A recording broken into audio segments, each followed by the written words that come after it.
अकबर बीरबल की कहानी 3 सवाल। एक दिन सम्राट अकबर ने बीरबल से कहा, बीरबल, मैं तुम्हें 3 सवाल पूछना चाहता हूँ। यदि तुम सही जवाब दे सको तो तुम्हें इनाम मिलेगा, और अगर तुम गलत जवाब दोगे तो तुम्हारी सजा तय की जाएगी। बीरबल ने राजा से कहा, महाराज, मैं तैयार हूँ। आप अपने सवाल पूछ सकते हैं। अकबर ने पहले सवाल पूछा, बताओ सबसे बड़ा कौन है।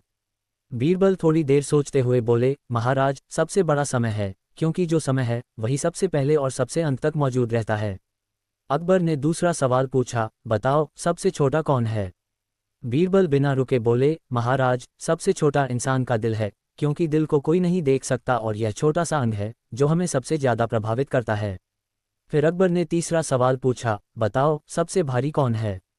बीरबल मुस्कुराए और कहा, महाराज, सबसे भारी मनुष्य का आत्मगौरव है। वह अपने अहंकार को कभी नहीं छोड़ता और वह हमेशा अपने आप को सबसे बड़ा और सबसे श्रेष्ठ मानता है। अकबर इन जवाबों को सुनकर बहुत खुश हुए और बीरबल को शाबाशी दी। उन्होंने कहा, बीरबल, तुमने बहुत सही उत्तर दिए हैं। तुम वाकई में बहुत बुद्धिमान हो। इस प्रकार बीरबल ने अकबर के तीनों सवालों का सही उत्तर दिया और राजा ने उसे इनाम दिया। सीख। इस कहानी से हमें ये सीखने को मिलता है कि सही ज्ञान और सूझबूझ से किसी भी समस्या का समाधान किया जा सकता है।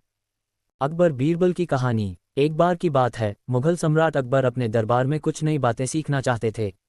उसने अपने दरबार के सभी मंत्री को बुलाया और एक प्रश्न किया, अगर कोई इंसान अपने दिमाग से कोई बात सोच रहा हो और दूसरा इंसान उसके बारे में जान जाए तो ऐसे कैसे हो सकता है।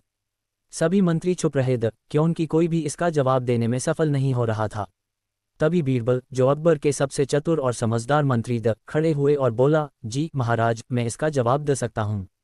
अकबर ने हिरन होकर बीरबल से कहा, तो बैठो, ऐसे कैसे हो सकता है। बीरबल ने मुस्कुराते हुए जवाब दिया, महाराज, अगर कोई इंसान अपने दिमाग में कोई बात सोच रहा हो और अगर दूसरा इंसान उससे कह दे कि आप जो सोच रहे हो वही मैं भी सोच रहा हूँ, तो वो बात उस इंसान के मन में घुस जाती है और दूसरा इंसान भी वही सोचने लगता है। अकबर ने ये बात समझकर कहा, बीरबल, तुम सच में काफ़ी समझदार हो। ये कहानी ये दिखाती है कि बीरबल अपने दिमाग और समझ से मुश्किल प्रश्नों का हल निकाल लेते थे और अकबर के दरबार में उनका समर्थन कभी भी कम नहीं होता था। अकबर और बीरबल की दरबार में कई मज़ेदार और चतुराई से भरी हुई कहानियां हैं, लेकिन कुछ कहानियां ऐसी भी हैं जो उनके दरबार की परिस्थितियों और सामाजिक मुद्दों से जुड़ी होती हैं। ऐसी एक प्रसिद्ध कहानी है जो अकबर के दरबार में बीरबल की चतुराई और विवेक को दर्शाती है, और इस कहानी में बीरबल ने अकबर को यह समझाया कि न्याय का कोई भी तरीका अन्याय से अधिक महत्वपूर्ण होता है। कहानी, किसी मजदूर की मेहनत का फल। एक दिन अकबर ने अपने दरबार में बीरबल से एक सवाल पूछा, बीरबल, एक व्यक्ति अगर दिन रात मेहनत करता है लेकिन उसे उसका उचित मेहनताना नहीं मिलता तो क्या उस व्यक्ति को न्याय मिलेगा। बीरबल ने जवाब दिया, जहां पनाह, ये तो जरूर होगा। मेहनत करने वाले व्यक्ति को उसका हक जरूर मिलना चाहिए। अकबर ने फिर एक योजना बनाई और एक मजदूर को दरबार में बुलवाया।